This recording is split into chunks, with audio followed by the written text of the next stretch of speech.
Hello दोस्तों, Sangwan academy में आपका स्वागत है। दोस्तों, आज की वीडियो में हम पेपर कोड 08 हिंदी मीडियम को सोल्व करेंगे। तो स्टार्ट करते हैं प्रश्न संख्या 1 से। प्रश्न संख्या 1 देखिए, पेज की साइज A4 तथा मार्जिन नेरो सेट करें। आपके सामने पैराग्राफ है, पेज है वो राइट साइड में दिया हुआ है। पेज की साइज A4 करनी है और मार्जिन नेरो सेट करनी है। इसके लिए आप क्या करेंगे, लेआउट में हमेशा पेज की सेटिंग होती है। पेज की साइज A4 करना है। तो आप क्या करेंगे, साइज पे चलेंगे और साइज में यहां पर देखेंगे A4 आपको दिखाई देगा।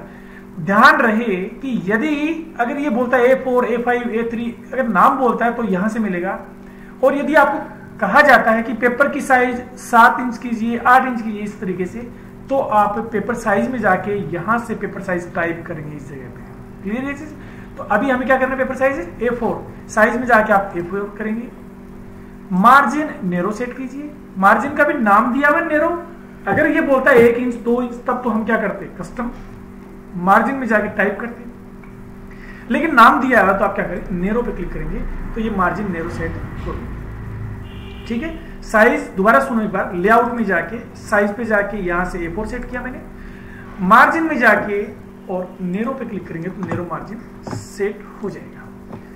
प्रश्न संख्या 2 देखें, पेज का बैकग्राउंड कलर कोई भी कलर सेट करें जो वर्तमान कलर से अलग हो।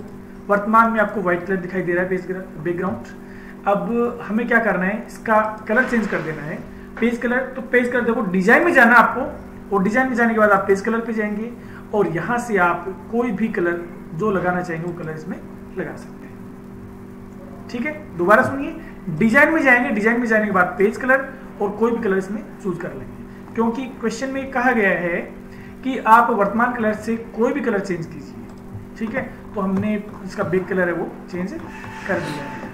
अगला प्रश्न देखिए, प्रश्न संख्या 3, हेडर के रूप में लिखिए काम का सम्मान तथा फुटर में पेज नंबर डालें। ठीक है, तो हमें क्या लिखना है, काम का सम्मान। तो देखो इसके हेडर कहां से लिखते हैं हम। हेडर के लिए इंसर्ट में जाएंगे, इंसर्ट में जाने के बाद आप हेडर में जाइए और यहां से एडिट हेडर और यहां पे ये टाइप कर देते हैं ये लोग, काम का सम्मान लिख दिया। फुटर में पेज नंबर, तो फुटर में चलेंगे और यहाँ पेज नंबर डालना है। तो देखो पेज नंबर कहां मिलेगा, डिजाइन के अंदर, यहां देखो इस जगह पर आपको पेज नंबर दिखाई देगा। पेज नंबर पे क्लिक करेंगे। अब देखो टॉप ऑफ पेज और बॉटम ऑफ, क्योंकि फुटर डालना तो बॉटम और हेडर में डालना तो टॉप। अभी हम क्या करेंगे, फुटर डाल रहे हैं, इसलिए यहाँ पर पेज नंबर आप देख पा रहे हो, पेज नंबर 1 आ गया और यहाँ पर काम का सम्मान ये आ चुका है। ठीक है, इस तरीके से हमने हेडर एंड फुटर डाल दिया है। हम इसको क्लोज कर देंगे तो हेडर और फुटर इसमें आ चुका है। अगला प्रश्न देखें, प्रश्न संख्या 4, पेज पर साधारण बॉर्डर लगाएं। पेज पर बॉर्डर लगानी है, सिंपल बॉर्डर लगानी है। तो पेज पर बॉर्डर लगाने के लिए क्या करेंगे, आप लेआउट में चलिए, डिजाइन टैब में चलेंगे। डिजाइन टैब में पेज बॉर्डर मिलेगा आपको और पेज बॉर्डर में जाने के बाद देखो यहाँ से पेज बॉर्डर है, इसमें सिंपल बॉक्स पर क्लिक करेंगे, ओके कर देंगे।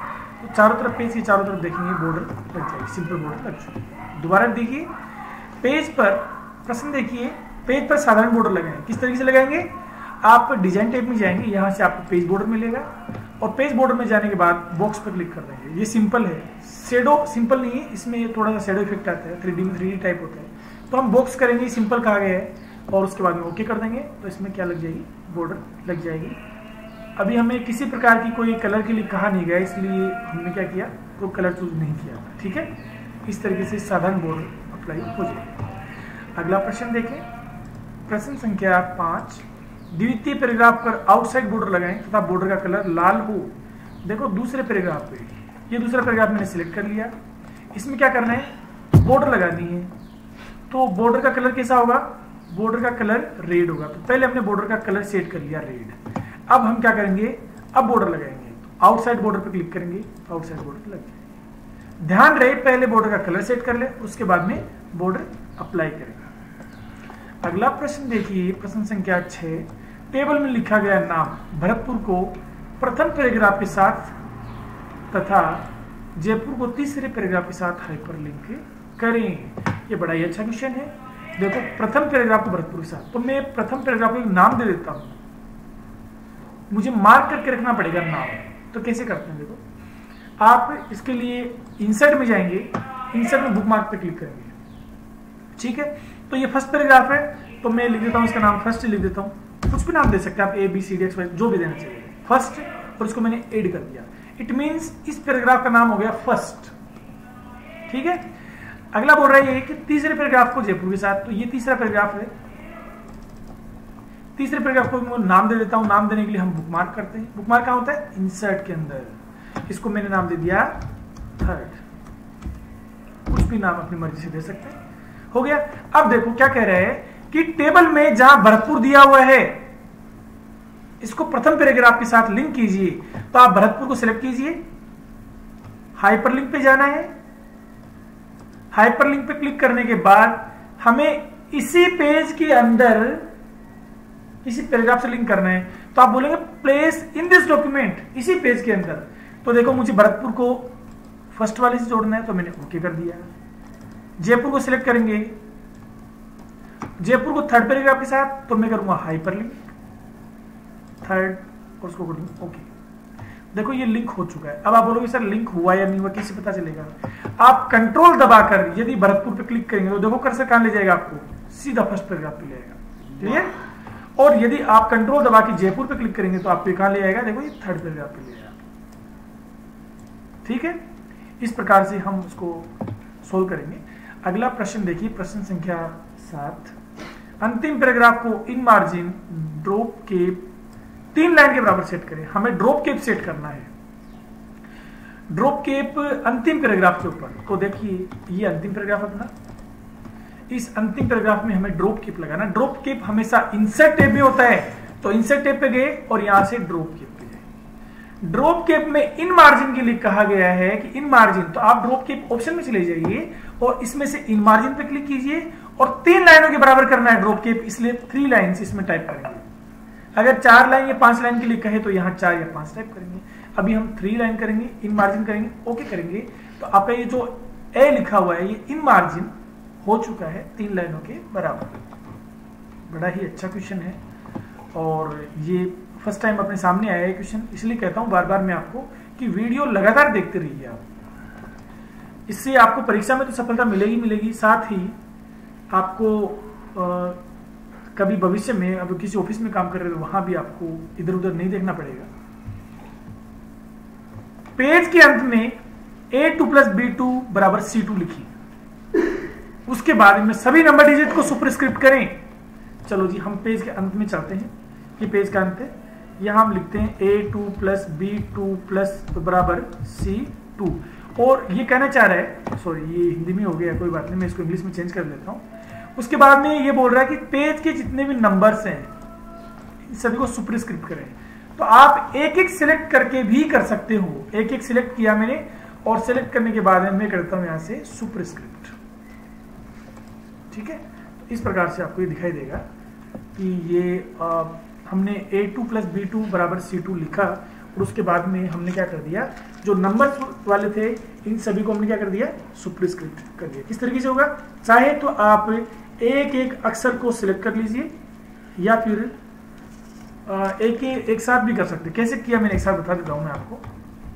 मैंने एक नंबर को सिलेक्ट किया, कंट्रोल दबाए रखा, दूसरा नंबर सिलेक्ट किया, कंट्रोल दबाए रखा, तीसरा सिलेक्ट। इस तरीके से आप एक साथ भी सिलेक्ट कर सकते हैं, ठीक है। हाँ ये क्वेश्चन भी पहली बार ही कर रहे हैं आज। अगला क्वेश्चन देखो, प्रश्न संख्या 9। डॉक्यूमेंट में स्थित टेबल को विंडो के अनुसार ऑटो फिट करें तथा साथ ही पेज में सेंटर में व्यवस्थित करें। टेबल की बात कर रहे हैं, तो सबसे पहले तो हम इसको करेंगे ऑटो फिट। तो टेबल को सिलेक्ट करेंगे, पूरी टेबल को सिलेक्ट करेंगे। इसके कंटेंट को अंदर से सिलेक्ट नहीं करना है, बाहर से टेबल को सिलेक्ट करना है। इसको सबसे पहले तो हम करेंगे ऑटो फिट, ठीक है। तो ऑटो फिट करने के लिए आप क्या करेंगे, कहां जाएंगे, लेआउट में जाएंगे, और लेआउट में जाने के बाद auto fit as a window. Question में क्या कहा गया था कि विंडो के अकॉर्डिंग इसको सेट करना है। एक बार दोबारा क्वेश्चन दिखा देता हूं मैं आपको। टेबल में विंडो के अनुसार ऑटो फिट करें, तो हम इसको कर देते हैं विंडो ऑटो फिट विंडो, और इसको सेंटर अलाइन करें तो हम इसको सेंटर अलाइन भी कर दें। भाई सेंटर अलाइनमेंट वैसे होगी नहीं है, इसलिए नहीं होगी क्योंकि ये फुल स्क्रीन पे फैल चुकी है ऑलरेडी, इसलिए इसको सेंटर करने की आवश्यकता नहीं।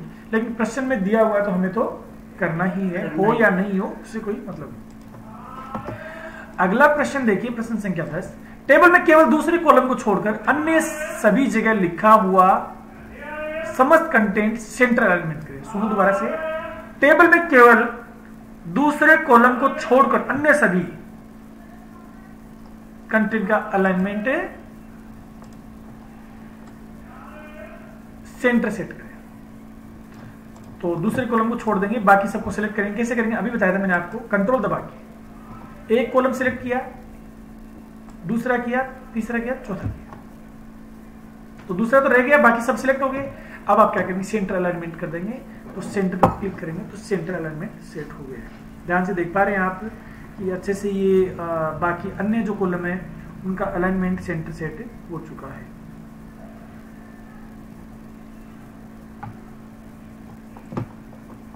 अगला प्रश्न देखिए, पैराग्राफ में स्थित प्रशंसा शब्द को अंग्रेजी रूपांतरण अप्रेज लिखिए। बड़ा ही अच्छा प्रश्न है। हमने हमेशा रिप्लेस कमांड पढ़ी है, लेकिन ये रिप्लेस कुछ अलग ही है कि हिंदी के नाम को सर्च करो और उसको अंग्रेजी में कन्वर्ट करो। चलो करते हैं। ये सांगवान एकेडमी के क्वेश्चन पेपर से टेस्ट सीरीज है। तो इसको हम करते हैं कि जहां कहीं प्रशंसा लिखा हुआ हो, जैसे एक बार यहाँ लिखा हुआ है, और भी हो सकता है यहाँ है, ठीक है। तो चलो हम करते हैं, फाइंड एंड रिप्लेस पे चलेंगे। रिप्लेस पे चलते हैं और फाइंड व्हाट क्या सर्च करने जा रहे हैं। चलो मैं टाइप कर देता हूँ, ये मैंने टाइप कर दिया प्रशंसा। अब आप कहीं से ये प्रशंसा तो नहीं दिख रहा है हमें भाई। मैं आपको कहूँगा, जब आप कीबोर्ड हिंदी में टाइप करते हो ना, तो यही कीज प्रेस करते हो, या आपको हिंदी दिखाई नहीं देगी। इन कीज को जब प्रेस करोगे तो डेवलिज में आपको प्रशंसा ही दिखाई देगा।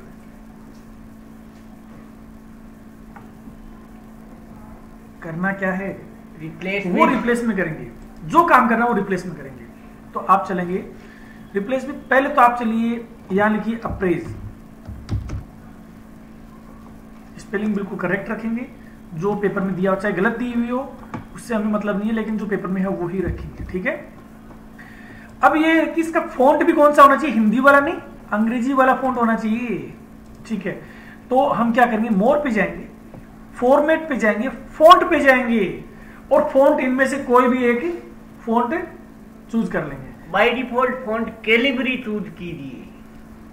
अगर प्रश्न में कैलिबरी होता तो हम कैलिबरी लिखेंगे, अदरवाइज बाय डिफॉल्ट ही करना है अपने को। तो हम क्या करते हैं, यहाँ से कैलिबरी चूज करेंगे और उसको ओके करेंगे, ठीक है। अब देखो, वापस से देखो एक बार, मैंने प्रशंसा यहाँ टाइप किया, फिर कह रहा हूँ हिंदी में नहीं दिखाई देगा यहाँ पर, उसका इंग्लिश में क्या टाइप किया वो दिखाई देगा। अंग्रेजी में मैंने इसको अप्रेज लिख दिया और फॉन्ट का नेम इंग्लिश वाला कर दिया। इंग्लिश में कोई भी कर सकते हो क्योंकि पर्टिकुलर दिया हुआ नहीं है। तो मुझे कैलिबरी बाय डिफॉल्ट लगता है, इसलिए मैं वो कर देता हूँ। अब करेंगे इसको रिप्लेस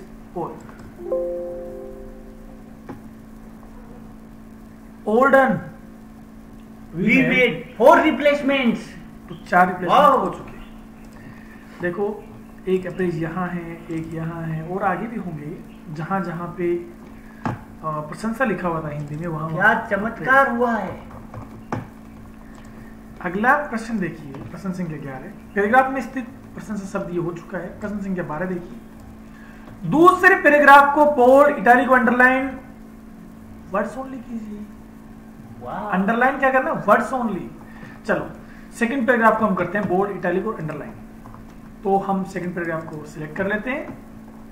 इसको हम करेंगे, चाहे तो आप बोल्ड, इटैलिक, अंडरलाइन यहां से भी कर सकते हैं, लेकिन चलो यहीं से करते हैं। बोल्ड, इटैलिक और अंडरलाइन में जाने के बाद आप मोर अंडरलाइन पे जाएंगे, क्योंकि वर्ड्स ओनली यहां दिखाई नहीं देगा, इसलिए क्या करेंगे, मोर अंडरलाइन पे जाने के बाद यहां से स्टाइल में वर्ड्स ओनली चूज करेंगे और क्या करेंगे, ओके करेंगे।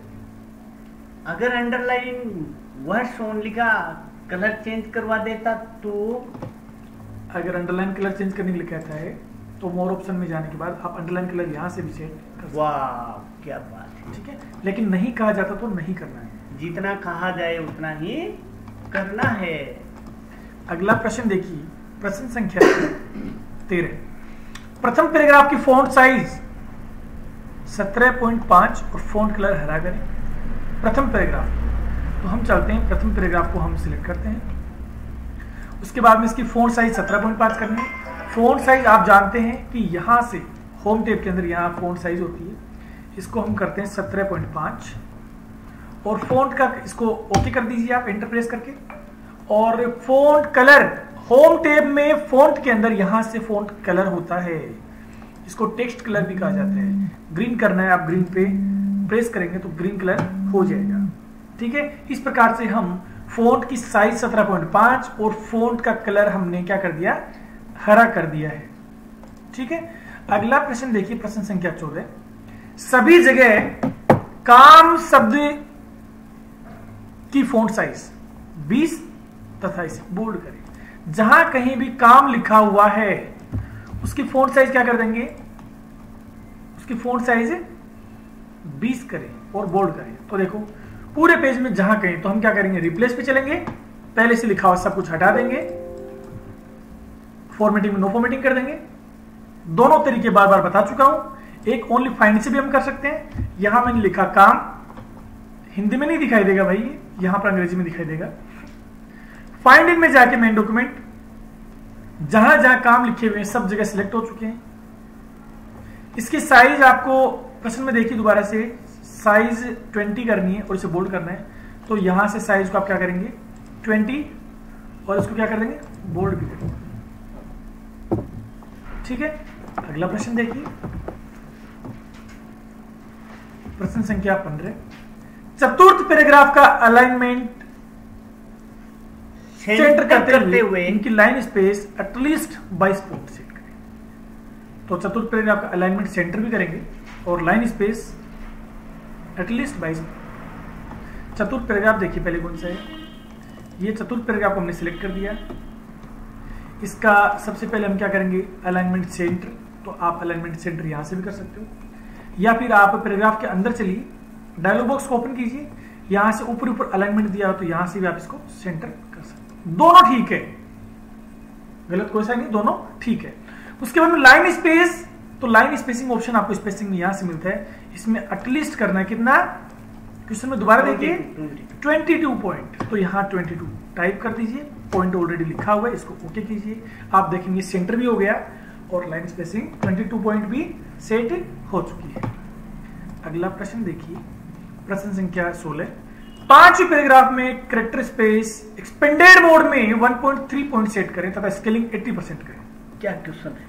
पांचवा पैराग्राफ आप जानते हैं, अभी चौथे पे काम किया था हमने, ये पांचवा पैराग्राफ है और इस पैराग्राफ में आपको कैरेक्टर स्पेस एक्सपेंडेड मोड में 1.3। तो कैरेक्टर स्पेसिंग हमेशा हमें फॉन्ट ग्रुप में मिलती है। फॉन्ट ग्रुप का डायलॉग बॉक्स ओपन करें, इसके एडवांस ऑप्शन में चलेंगे, यहां से आपको कैरेक्टर स्पेसिंग एक्सपेंडेड मोड में करनी है। कितनी, प्रश्न वापस देखिए 1.3, अभी 1 है, 1.1, 1.2, 1.3 ऊपर वाले बटन से आप बढ़ाते हुए चले या फिर टाइप भी कर सकते हैं। साथ ही स्केलिंग 80% कीजिए, यहां स्केलिंग दिखाई दे रही होगी सबसे ऊपर आपको, स्केलिंग 80%। दोनों क्वेश्चन हो गए सॉल्व, इसको ओके कीजिए, आप देख पाएंगे कैरेक्टर स्पेस भी बढ़ गया, इनमें एक्सपेंड हो गए और जो स्केलिंग है वो भी 80% हो चुकी है। अगला प्रश्न देखिए, प्रश्न संख्या 17। नमस्कार शब्द को एम्बोस इफेक्ट दीजिए। जहां कहीं भी नमस्कार लिखा हुआ है उसको एम्बोस इफेक्ट देना है।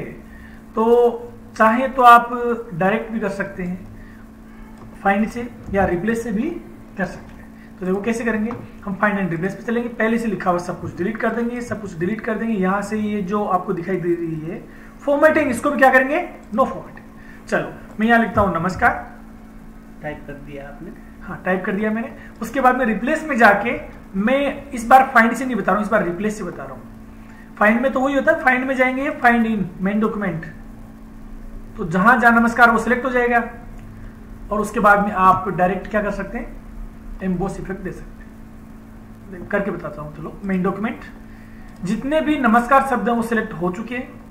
उसके बाद में आप फॉन्ट में गए, डायलॉग बॉक्स ओपन किया, फॉन्ट, यहां से एम्बोस इफेक्ट दे देंगे, ओके कर देंगे इस तरीके से। ये तरीका, दूसरा तरीका जो अभी बता रहा था मैं आपको, रिप्लेस वाला, इसमें पहले से लिखा सब कुछ हटा के और फॉर्मेटिंग लेयर, यहां मैं टाइप कर देता हूं नमस्कार, मैंने टाइप कर दिया।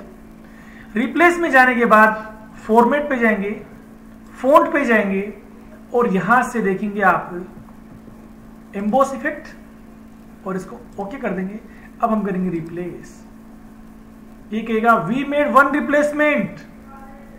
अब देखो नीचे ये क्यों आया, do you want to continue searching from the beginning, इसलिए आया कि मैं हर वीडियो में आपको एक बात बोलता हूं कि जब भी आप कोई भी चीज को सर्च करते हो, फाइंड करते हो या रिप्लेस करते हो तो कर्सर क्या होना चाहिए, पेज के टॉप यानी शुरुआत में होना चाहिए। लेकिन इस बार क्या था, ये बीच में था, इसलिए बोल रहा है कि सर मुझे जहां कर्सर था उससे आगे का तो मैंने कर दिया लेकिन पेज की शुरुआत से रह गया था, क्या उसको भी करना है? तो हमें करना ही पड़ेगा अभी। ये अभी इसने वन रिप्लेसमेंट, एक रिप्लेसमेंट तो कर दिया है, यस, तो ये बोलेगा all done we made one replacement, इसने एक रिप्लेसमेंट कर दिया है क्योंकि नमस्कार पूरे पेज में इसको एक जगह मिला और उसको जो इफेक्ट लगाना था एम्बोस वाला इफेक्ट वो लगा चुका है। क्लियर? तो दोनों तरीके मैंने आपको बताए, दोनों तरीके से आप सीखें और दोनों ही तरीके सही माने जाते हैं।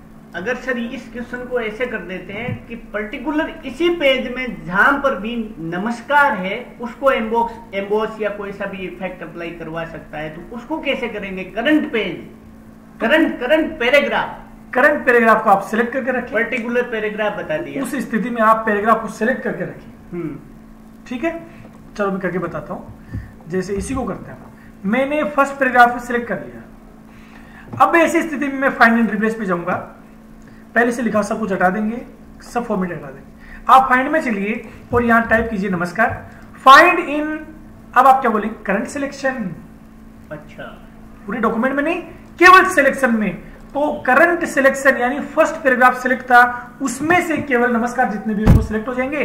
अब आप आराम से लगाइए, फॉन्ट में जाइए डायलॉग बॉक्स में, और डायलॉग बॉक्स में आप एम्बोस इफेक्ट लगा के ओके कीजिए। तो इस प्रकार दोस्तों पर्टिकुलर पैराग्राफ में कोई सी भी फॉर्मेटिंग अप्लाई करवाए तो अपन इस तरीके से कर सकते हैं जैसा कि सर ने बताया है। अब देखिए प्रश्न संख्या 18, प्रथम पैराग्राफ में 2 टैब सेट करें। प्रथम पैराग्राफ में 2 टैब सेट करना है, जिसमें प्रथम पोजीशन क्या रहेगी 0.2 इंच और द्वितीय कौन सी रहेगी 1.2 इंच। तो लो हम प्रथम पैराग्राफ को हम सिलेक्ट करते हैं। उसके बाद में टैब आप जानते हो कि पैराग्राफ ग्रुप ओपन करना पड़ेगा। इसको डायलॉग बॉक्स ओपन करने के लिए हम कॉर्नर पे यहाँ बटन पे क्लिक करते हैं। डायलॉग बॉक्स लॉन्चर वाले इस एरो साइन पे अपन क्लिक करते हैं। उसके बाद में डायलॉग बॉक्स ओपन हुआ, हमने टैब पर क्लिक किया। उसके बाद में यहाँ पर 0.2 इंच मैं कर देता हूँ सेट। दूसरी बोली इसने 1.2 इंच, तो मैंने 1.2 इंच, इसको भी क्या करता हूँ मैं सेट और इसको ओके करते हैं। इस प्रकार से 2 जगह पे टैब सेट हो चुकी है। अब हुई कि नहीं हुई थोड़ा कंफर्मेशन। आप ऊपर रूलर बार में देखेंगे, यहाँ पर ये एल साइन जो आपको दिखाई दे रहा है, तो ये कहता है कि यहाँ पर टैब सेट हो चुका है। हमारे स्टेनो में बी का साइन है, एल। अगला प्रश्न देखिए, प्रश्न संख्या 19, तीसरे पैराग्राफ को लेफ्ट और राइट इंडेंट लगाना है। तीसरे पैराग्राफ पे तो सबसे पहले तो हम तीसरा पैराग्राफ हम सिलेक्ट कर रहे हैं। अब क्या करना आपको, क्रम से सुनो, लेफ्ट में तो करना है आधा इंच और राइट में करना है 1 इंच। ठीक है, इंडेंट कहां मिलता है आप जानते हो कि होम टैब के अंदर जो पैराग्राफ ग्रुप है इसके डायलॉग बॉक्स लॉन्चर पर क्लिक करेंगे। ये लेफ्ट है और ये राइट है। तो प्रश्न में क्या दिया हुआ है कि लेफ्ट में आधा इंच और राइट में 1 इंच। तो देखो ये लेफ्ट और ये राइट, तो इसको तो हम कर देते हैं आधा इंच हो गया और राइट में हम कर देते हैं इसको बढ़ाते हुए 1 इंच और इसको ओके करेंगे। तो आप देखेंगे कि लेफ्ट और राइट में जितना हमने सेट किया है उसके अकॉर्डिंग इंडेंट सेट हो चुका है। अगला प्रश्न देखिए, प्रश्न संख्या 20, ये अंतिम प्रश्न है अपना। टेबल के द्वितीय स्तंभ को आरोही क्रम में व्यवस्थित कीजिए। देखो सेकंड कॉलम की बात कर रहा है, ये टेबल के सेकंड कॉलम को आरोही क्रम में व्यवस्थित करना है। देखें कि ये टेबल है अपनी, इसका सेकंड कॉलम ये नाम वाला है, इसको आप क्या करेंगे आरोही क्रम में सेट करना है। इसलिए आप देखो होम के अंदर भी ऑप्शन मिलेगा आपको, ये अल्फाबेट में सेट करने का, इसको सोर्टिंग कहा जाता है, इसको सोर्ट कहा जाता है। या फिर आप लेआउट में चलिए, ये लेआउट किसका लेआउट है, टेबल का लेआउट है, ये लेआउट अलग है और ये लास्ट में लेआउट है, ये इस टेबल बनने के बाद आया है। ठीक है, इसमें भी आपको सोर्ट का ऑप्शन मिलेगा, सेम है दोनों में कोई फर्क नहीं है। इसमें जाने के बाद भाई ये जरूर ध्यान रखिए आप कि ये जो टेबल दिखाई दे रही है ना आपको, ऊपर हेडिंग है या नहीं है क्योंकि ऊपर नाम ऐसे लिखा, बाकी नीचे नाम दिए हुए हैं, तो नाम हेडिंग, इसलिए हम यहां पर हेडर जरूर करेंगे, हेडर। अगर डायरेक्टली नाम चालू हो जाते, किसी मनोज है या HR सांगवान है ना, अगर ऐसा होता तो हम डायरेक्ट नाम लिख देते, लेकिन यहाँ हेडिंग लिखी हुई नाम, इसलिए हम क्या करें इसको हेडर हो। असेंडिंग या डिसेंडिंग वो आप यहां से ऊपर से सिलेक्ट करेंगे असेंडिंग, और इसको ओके करेंगे। तो जो नाम है देखिए, सबसे पहले सोनू था, फिर मोनू था, फिर लखन था, लेकिन अब सोर्ट होने के बाद देखेंगे कि मोनू सबसे ऊपर आ गया, फिर सोनू है, फिर लखन है। क्लियर ये चीज? तो ये अपना प्रश्न था कि दूसरे कॉलम को आरोही क्रम में, आरोही मतलब असेंडिंग ऑर्डर में व्यवस्थित करेंगे, तो हमने इसको असेंडिंग ऑर्डर में सेट कर दिया है। ठीक है दोस्तों, ये अपने सारे क्वेश्चंस थे।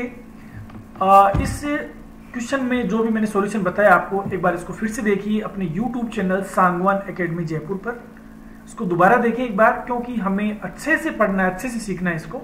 साथ ही हमारी वेबसाइट www.sangwanacademy.com, इसको विजिट कर सकते हैं।